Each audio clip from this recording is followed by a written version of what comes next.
I usually wait until Sundays to record afterthoughts when I do them, but not this week, man. I haven't been able to stop thinking about this chapter. I'm losing my mind, dude. It's just like, yo, this is everything that I could have possibly wanted and more, dude, and more. Like, for the entirety of Wano, every single time we came on here and started talking about like things we wanted to see, just wanted, you know, not theorizing, just things we wanted to see. I was like, yo, I really want to see some tag team battles against Kaido, bro. Because one of my favorite things about the battles against Kuma and in the Pacifista back in Sabaody, and then also with Oars back in Thriller Bark, was those incredible boss battle feeling matches where they were just pulling out of the stops and doing everything they possibly could to take on this opponent. You know what I'm saying? And now, especially against a Yonko level dude like Kaido, you better believe we're about to start pulling all the stops and hitting ults and coordinating attacks, because that's the only way we're going to be able to bring this man down. And so to have a chapter dedicated to all 5 of them just going in tag team action against 2 Yonko, bro, like, that's filthy. Emperor versus Emperor action, dude. And it's like, then it immediately, once I went back and reread the chapter with a semi-cleared head, because my mind is so blown by this chapter that I don't think I'm gonna have a clear head for like until the next chapter comes out. But it all made sense to me, bro. It all made sense to me when I went back and I read the page 2 with that legendary, just Oda knew what he was doing panel. This panel when it gets colored, this panel when it gets animated, it's over. Vince Carter, it's over. I'm talking all 3 of the slam dunks that he got 10s for in that dunk contest. It's over. You know what I'm saying, dude? Shaq and Kevin Garnett with the camera. It's over. My man said, are you implying that you are just as great as they are? Not only that, all right, not only that, but y'all know that we say here, it is a motto on this channel, when Shanks, Roger, or Blackbeard are in chapters, auto 40 out of 10. The silhouettes of Roger and Shanks were in this chapter. Oda pretty much told us at the beginning, right at the beginning of this chapter, this is about to be legendary. This is about to be something that you are not soon to forget. All right. And man, can't function. You know, I just recorded that video about, you know, how One Piece fans feel after a crazy chapter. I read the chapter a few hours ago. It's mad late at night right now, but I can't sleep. I can't function right now, bro. Like, listen to me. The fact that I'm sitting here right now and I can look at these panels back to back to back, and when I look at the top of the page, it says One Piece chapter 1001, and it's not a fan-made chapter made back in 2010. It exists. Like, yo, a chapter where Kaido utilizes the same maneuver back to Luffy that he did the first time, and Luffy manages to get out the way this time. He manages to tank that attack. Goes right back. Big Mom goes in to take on Luffy. Then Zoro uses Kinemon's Fox Fire Slice, and cuts the flatteners out of Prometheus. And what I love so much about this panel is that if we look back to Volume 1, you see the consistencies in the series is something special, man. The consistency in this series is something special. When we look back to Volume 1, man, when, I believe it's chapter 4. Let me go to chapter 4. Is it? No, chapter 5. Look. The King of the Pirates and the Master Swordsman. Alright. Bro. Hold on. No, chapter 6. Yeah, chapter 6, I think. Dude, right here. No. Yeah, here it is. Here it is. So Morgan came right down, you know, good old Captain Axe Hand Morgan came right down to take on this man Luffy. All right, to catch him off guard. And who was there to stop him in order to make sure that the king wouldn't be caught off guard? The right hand.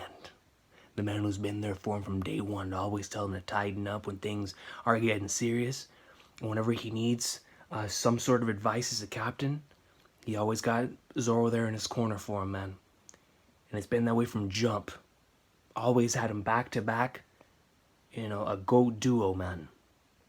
I've always been together. And right here, goes in and pwns Morgan right before he strikes Luffy. And in the same fashion, I'm talking 995 chapters ago. In the same fashion, 995 chapters later, against an emperor, he's keeping that same energy. He's keeping that very same energy. That when somebody's about to catch the king off guard, he's gonna be there to protect his back. He's gonna be there to make sure that the king remains uninterrupted, that he can continue on forward with his mission, because Zoro's gonna be watching his back, man. The one thing that's always been consistent from day one when it comes to both of them, they got each other's backs, bro. And I love that so much. I love that Oda started the fight off with that. Like, Luffy going in, tanking Thunder Bagua, turns back around, and Big Mom realizing now the threat that the king is. The threat that the goat with a coat is. Like, this is a dude that Kaido referred to as someone who can throw hands with him. Someone that he now sees in the same light as Shanks, bro. Shanks. Prime Whitebeard Roger. He sees that potential within Luffy to reach that greatness. As he should. The goat with the coat, son. But then the goat with the coat's right hand, man. The future world's greatest swordsman. Goes in and cuts Prometheus down the middle. And it's like, yo, nuts. And then we get another really nice move. And see, I was just talking about this in the Shonen Jump video I did a couple days ago, because I was rereading Impel Down there. And one thing I've always loved about Impel Down is the usage of fruit abilities in there, specifically for survival. It really made it feel like it was kind of like a JoJo battle. You know how in JoJo, rather than who's stronger than who, it's about who can outsmart the other and who can outsurvive the other, utilizing their abilities to their max potential. And it always causes for, like, you yourself as a reader trying to fill in the blanks on some Hunter x Hunter stuff, like feeling, oh, how in the book can they get out of this situation? How can they do this? You know, you're always playing like a crossword puzzle in your head with what's happening on screen. It's what really makes those fights extremely immersive. And what I like so much about this is that it takes those very same vibes and applies that to an emperor battle. Because it's like, holy sweet mother of Flagnards, we're taking on two emperors here, folks. And the fact that Oda's utilizing everyone's fruits to their max potential here. Because with somebody like Law and with his shambles, he should be doing something like this in order to make sure that Luffy can stay. You know, eventually he's going to start going down to the hands and you're not going to be able to avoid many more attacks. But for right now, at the beginning of the battle, while Law still has all that energy, shambles. Like, yo, shambles, tax, all that stuff, dude, just start hitting it. And shambles, with the, you know, being the ultimate substitution jutsu, gets Luffy the Flagnards out of there. Because, yo, Kaido was coming down with that club with the force of, like, Bowser and Mario Super Sluggers in the Wii. I mean, dude was coming in with that force, son. I mean, just look at the way he has that club gripped. I mean, dude is on super roids coming down. And it's nuts. I mean, just look at the force behind this attack. It's, you just hear it. Man. And the stuff that follows is just great comedy. Incredible stuff. This is the stuff that I truly appreciate when it comes to these two characters and also when it comes to Kid. Because no matter where they are, no matter how crazy the situation gets, they always have to, like, throw jabs at each other. And that's how you know that they're actually extremely cool with each other. Whenever you're comfortable enough to where, in a situation like this, you can still throw jabs at each other in the same way like that Sanji and Zoro would or whatever. That's how you know that not only are they super cool, with each other, but they're comfortable enough to believe that they have each other's backs. Because if not, they would be stressing this entire time. Especially with Law. You know how Law is always blaming Luffy for like, yo, this man is the reason why my plans are never go according to plan or anything. Like you know, Law always attempts to think of stuff ahead, and Luffy doesn't believe in plans, never has, and probably never will. So just to see them continuing this rivalry, even in the midst of all of this, for them to have extremely really nice comedic moments together, like with the little super neck moment. This panel is so cool, dude. Whenever they're talking about, okay, the first person that flinches is Scrub, and that's why you guys never become big shots. Whenever they're all together just like this, very reminiscent to the panel in Sabaody, except you're looking at it from a different angle this time. It's just, it's so cool, man. You can never get enough Luffy Kid and Law action. And then the hilarious panel that follows, Zoro playing the straight man. But then we get this incredible, incredible scene with Zoro and Killer. And I've gained, I mean, I already really adored that matchup from whenever it was in the manga. Like, I could not wait for them to reach that stuff in the anime, especially knowing that Toei and Zoro go together like peanut butter and jelly, man. I'm talking about, like, the ultimate combo, the ultimate duo is Toei and Zoro. Anytime that Zoro has an awesome scene, no matter what arc it is, Toei always goes all out for this man, dude. You know, think back to the classic episodes and whatnot. A lot of them are legendary Zoro moments. Like, they take Zoro moments from the manga that were excellent, and they just go all out in the anime. And they always go, always, never fails. They never fail in Zoro moments. Like, period. You know what I mean?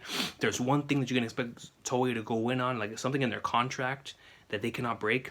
It is to go ham on Zoro moments and never fail. And they're never going to fail you on Zoro moments. So I already knew it was going to be legendary. I just didn't expect it to be that legendary. You know, with that incredible climactic battle between Zoro and Killer, and just the samurai vibe, the way they kept, you know, with the storyboarding and showing one character over here, one character over here, really made it feel like an old Japanese film. And it was so dope. But regardless of that, I really enjoyed the type of rivalry that they themselves also have been having, you know, for quite some time now, but especially amplified after the battle that they had together. And it was just so interesting. Actually, before that, it's interesting how Big Mom and Kaido are talking right here. Big Mom's basically implying like Kaido, like, yeah, you just playing around with them at this point, right? But then what follows is like, oh, holy sweet mother of flagnards, you know. So actually, you know what? I had to get the volume. I had to. Rengoku onigiri. Anyways, you know the vibes, you know. But anyways, yeah, but Killer and Zoro, you know, having their own rivalry here, and the way that they're playing around and having their way of words here. Then you turn over the panel and Killer's like, man, you know something, dude. If I had been going all out, if I would have had my Punishers, you know, it would have been over for you, son. Like, yeah, I would have been won that fight. And I love Zoro's response to this, where he was like, listen to me, bro. I don't care if you would have brought X, Y, or Z. You could have brought the Blue Eye, Slifer, or the Winged Dragon of Ra. Either way, that was going to be an Exodia obliterate on your end, son. You know what I mean? Like, yo, this man would have pwned him. I mean, I don't care what he would have brought to the table. Zoro would have ended him on sight. And so finally we get to see Zoro in action utilizing Enma here. And so three sword style Rengoku, Kaido looks over Onigiri, and then of course Killer's decapitation claw. In such, it's the way that this panel is structured is so dope to me, because you're getting Zoro attacking from below and then Killer from above. But to just have the two of them executing a team attack like this, knowing who they are in their crews, you know, one being a first mate to Kid, and the other one being the first mate to the King, and in the way that their fighting styles are kind of similar with utilizing multiple blades, even though in Killer's case, it's more of like a sickle and or like a mini scythe, and then Zoro, of course, uses his entire whole blades out here. But still, he's still using multiple items, dual wielding, and in Zoro's case, you're using 3. But just the fact that we get to see these two characters that have always had a sort of thing, even in the movie, they had a really awesome scene in Stampede where they did clash together, and that got my entire theater losing their minds. I know I was losing my mind. I was like, yeah, dude, let them throw hands. But just to have these two characters that have always had these moments against each other, to have them working together like this against Kaido in a panel as incredible as this one is so good. And it's one that I really can't wait to see animated, because you already know, like I said, Toei and Zoro, man, they never fail. So but to have Zoro utilizing Rengoku Onigiri in this type of way already right off the bat, because with Zoro not only having Enma, but the bandana, because Enma by himself already has the attributes up to like 50,000% above normal the normal blades, right? But whenever he puts on the bandana, man, when Roronoa Zoro puts on the bandana, when Luffy brings down the hat, when Sanji likes to say, you know what's coming.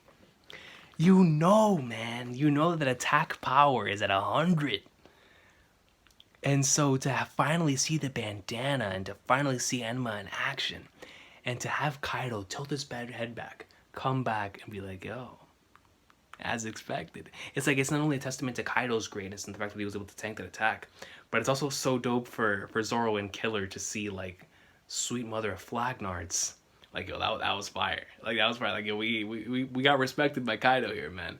And then Zoro states, like, yo, I need to release more of Enma's power, because, of course, he's still getting used to Enma. He's still getting used to when to release more and less power, especially when going all out like this. So, really can't wait to see how he's going to continue to progress in mastering Enma as this arc goes on, and especially as this battle goes on.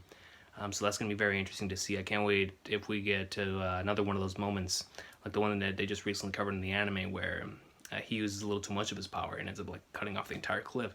I wonder if we'll get another one of those moments, but the thing is that's dangerous about that is that if he does use more of Enma's power, it's going to end up like draining his stamina more and more as those massive and large attacks comes out and whatnot. So we'll see. We'll see how he continues to progress towards mastering Enma's power, but that's something I'm very interested in seeing. And then we get to the 3 legends. And man, dude, like, it's just it's something special, guys. Like earlier in this arc, when they first initially came out to sea, you know, when you're at sea, you fight pirates, and you had them all together again. You know, it felt like a dream come true, because, you know, and we knew it was coming eventually, especially with the way the arc had been progressing up to that point. You know, that they never had all 3 of them in one spot together. Whenever one of them was with the other one was never there. So like when they finally got all 3 of them together, and the build up from Sabaody and the build up from the end of the time skip or from the end of pre-time skip and whatnot, it's like eventually these characters are gonna have to come together, and to see them together like this, and to see that they've changed ever so slightly moving forward, but they're still the same, and to see that those interactions from Sabaody like were true. That's exactly how they felt, because that's still how they feel right now. And to have an actual rivalry between captains out at sea, like these pirates who all want the same thing. They all respect each other, but they all want to be number 1, so they have that competition going with them, and yet their abilities couldn't be more different. And just to see all of that, and to see how those abilities come out on screen together like this, like Katie utilizing Punk Rotten, Luffy going Gear 4th, Law using Room, Kaido then telling him like, yo, just like when Perfect Cell saw that the final flash was coming, like, bring it on, man, like, yo, I'll tank this thing. And what follows, I adore this panel so much, bro. This panel right here of Kid with the castle in the sky fortress around him. You know, he just looks so dope in this thing, bro. I mean, seriously, just like Bullet and Stampede, I can't wait to see what's gonna happen when he awakens this fruit. How dangerous is Kid gonna be? I mean, it's gonna get to the point to where if we get really deep with like metals and start going to Mistborn, Brandon Sanderson levels of deep when it comes to utilizing metals, Kid can be a dangerous person out here in these seas. I mean, he already is. But yo, we start utilizing metals in the way that like they can truly be used. And I'm going to assume, and knowing Oda and how he uses abilities to the very best of their descriptions, like yo, that's, I can't wait to see how Kid is gonna be once he awakens his ability. But to have Kid here and go into like somewhere like this and bring out this Gundam, you know, for me, of course, that's what I grew up on, man. Like listen, dude, this stuff right here is legendary to me, bro. This stuff right here, man, the Gundam Wing Awesome Sauce, like, dude, that's all me, man. You know,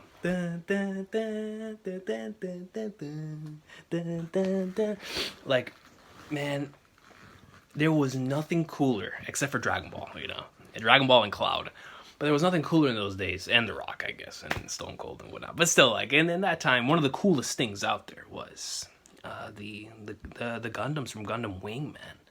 You know, Epion to this day. Epion to this day is one of my favorite robots ever made. Shout out to Zex Marquis, son. Like, I love that thing. And then Wing Zero, dude. Anytime that I think of a cool looking robot, I'm like, dude, aside from Messenger Z, it's like, yo, Wing Zero, bro. The Death Scythe, man. Duo Maxwell, like, it's Gundam Wing, man. And so to see a character like this, and the thing that I love so much about this design is it does look like a cool looking robot, but at the same time, it does look like an amalgamation of different things. So like you have a little a crane or like a hook slash I don't know exactly what that's called or thing, but so that's like this. And the other side, you have an actual hand, and then he's sitting in this like cockpit looking thing, and the thing guarding him in the front has like this skull with like spikes coming out. It's just, I can imagine Oda must have had a blast drawing that. It just looks super dope, and the amount of detail put into it is really cool as well. And I love its design. I love how punkish it looks, and how it looks like it shouldn't be in One Piece, but it is, and it fits. It fits, and I really dig the design. And you have the king right next to him, Gear Forth, just ready to go up and like somewhere, knowing for sure Luffy holds this pose in front of you.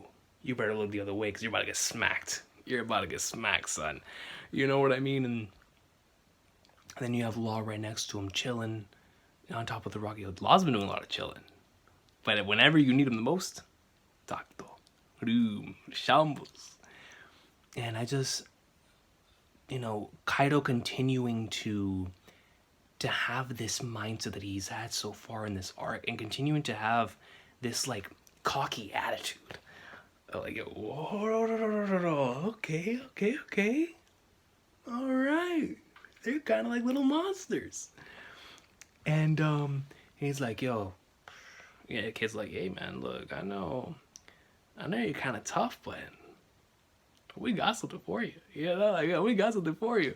And I love how Oda leads in, Luffy, Gomu Gomu no, and then yo, Law's like, dude, listen, man, I can grant you a swift death from the inside, you know, like, yo, I'm a doctor, and I'm not just any doctor. I'm a surgeon of death, homie. Like, you better put some respect on my name. Yo, I'm an S tier character in Jump Force, bro. And then we get an X on yet another incredible dope page with Luffy going in, Kong gun, and the way that this Kong gun is drawn is like, I can't wait to see this in the anime, because the level of impact show right here where Kaido's like bent like this, like he's some sort of angle in geometry. He's like, man's bending forward as he's getting, I mean, he just looks like his abdomen's just getting punished by this Kong gun.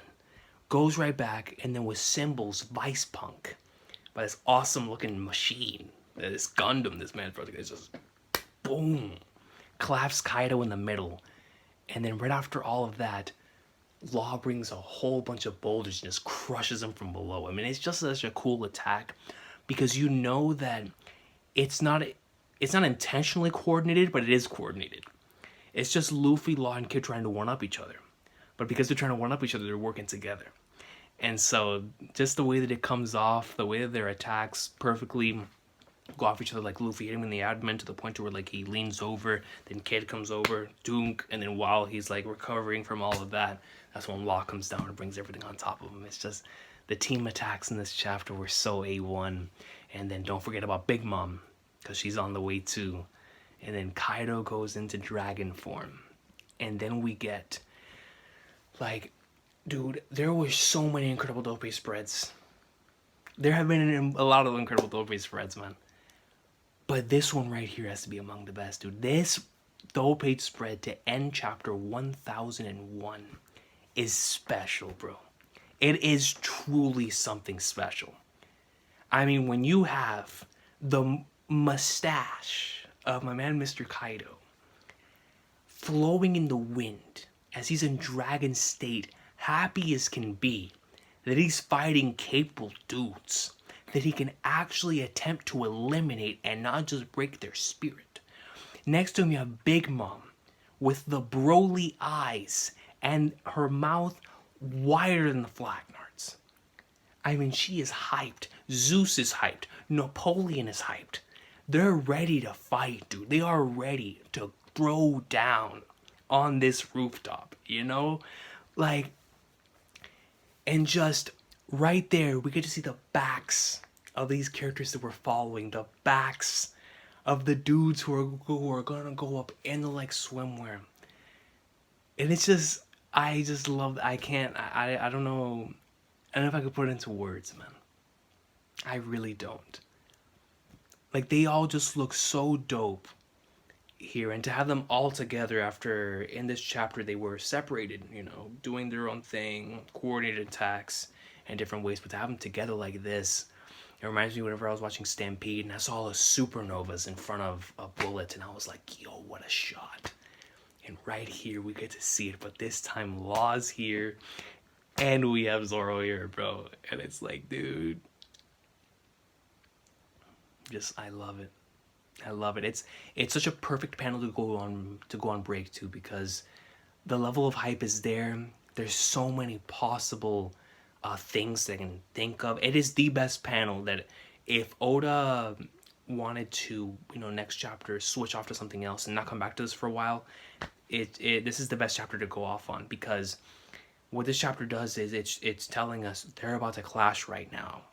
Imagine what's about to happen. And so by the time that we get back to this, some crazy stuff's gonna be going down. And so we'll see what happens there. But then I love the final bit of dialogue here. We're like, yo, Kaido's basically saying the winner of this battle is gonna be the one that's gonna progress forward. Like, the winner of this battle is gonna get a massive boost to getting close to that title of Pirate King. And how much respect is that from Kaido to Luffy? Kaido paid a lot of respect to Luffy in this chapter, specifically in two moments. When you compare, I don't care if you're talking about potential, I don't care if you're talking about anything. When you compare someone to Shanks, Odin, Primebeard, Rocks, and Jordan, that's respect, man. Like, that is the ultimate respect in this verse, coming from someone who cares about strength so much, like Kaido. That's a lot of respect, bro. And that's off of a red rock. I love it. I love it. And I love how Kaido questions it, like, yo, I thought I broke his spirit. Like, what happened back in Kuti? What happened when I fought him and I one-shot him? Like, who is this dude? Was he not playing around whenever he said what he said? Like, no, my boy wasn't playing around. And it's like, Flagnards, dude. What a fun chapter. It's like the succession of having 1000 and 1001 back to back. is so special because in 1000, you know, being dedicated to Luffy and the entire journey up until this point, Luffy finally being on the same level as the Emperors, you have that incredible Medwin moment where he goes past both of them. Kaido goes back to attempt to attack him.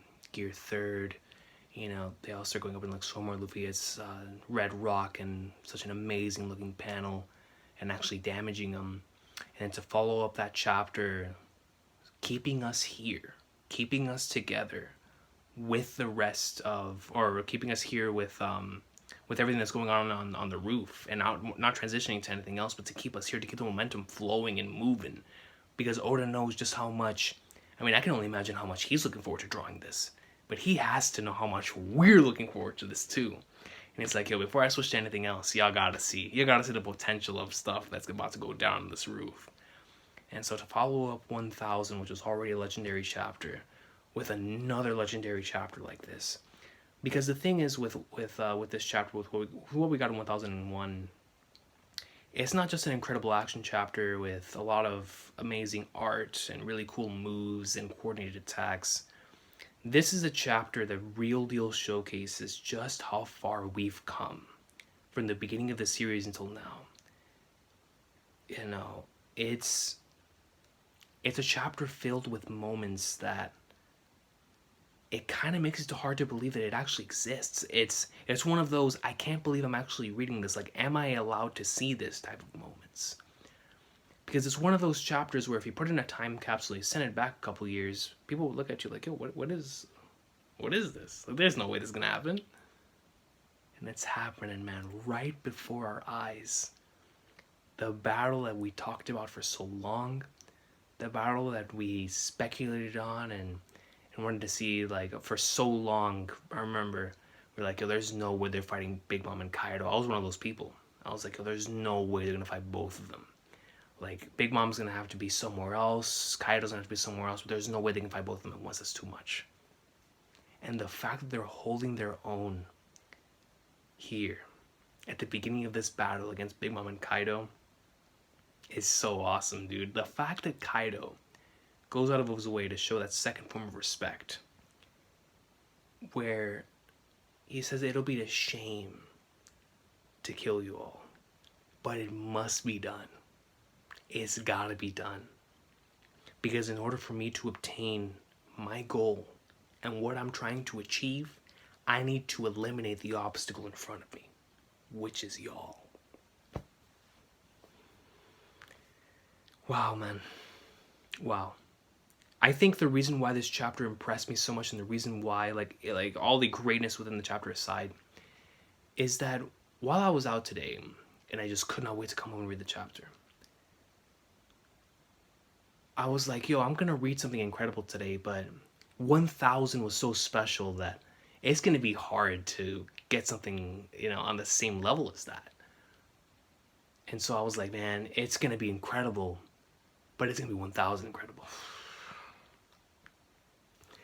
This is just another one of those situations with the classic Oda, where he gives us one legendary chapter, one incredible chapter where we're just like, man, this is going to be one to remember. And then he follows that one up with something that's just as crazy and just as insane. And you're left sitting there like, wow. Wow. What a fun chapter. Action-packed, filled with so many really nice moments. I mean, it felt like each panel surpassed the last, each page surpassed the last, up until we got this incredible double page spread at the end. 1001 hype is out of this world. We're on break, so it's gonna be a while before we get the next chapter. But with what's currently going down right now, man, we're gonna need all these breaks, because reading all of this in succession, back to back to back, dude, you know, for people who binge One Piece in the future, and they binge this part of the story,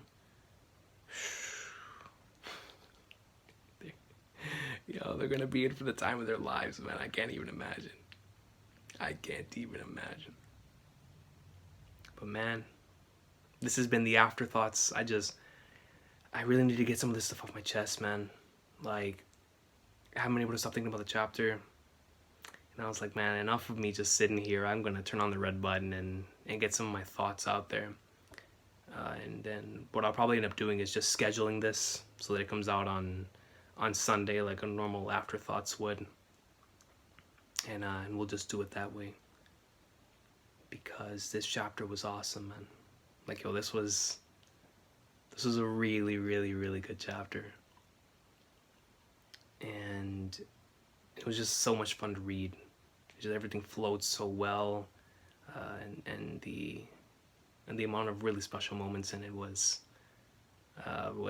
really, really nice, man. But I hope everybody has an awesome of a day. Yo, take care. Keep going up and like somewhere. And let's look forward to the next chapter. Because you already know, my man Oda, when he comes back from this break, I don't know what he's gonna follow this up with. You know, I don't know if we're gonna continue here or if he's gonna cut away and start showing one of the other battles that we currently have built up, which a lot of them are also extremely exciting. So really can't wait to see what he's gonna have in store with the other battles that he's gonna be building up down there below the roof. So we'll see. We'll see where it goes from here. But regardless, no matter where he takes it, Onigashima is rolling. Onigashima is rolling, son. And no matter what happens from here on out, we can expect nothing but absolute greatness to take place, dude. Let's go. Y'all have a good one.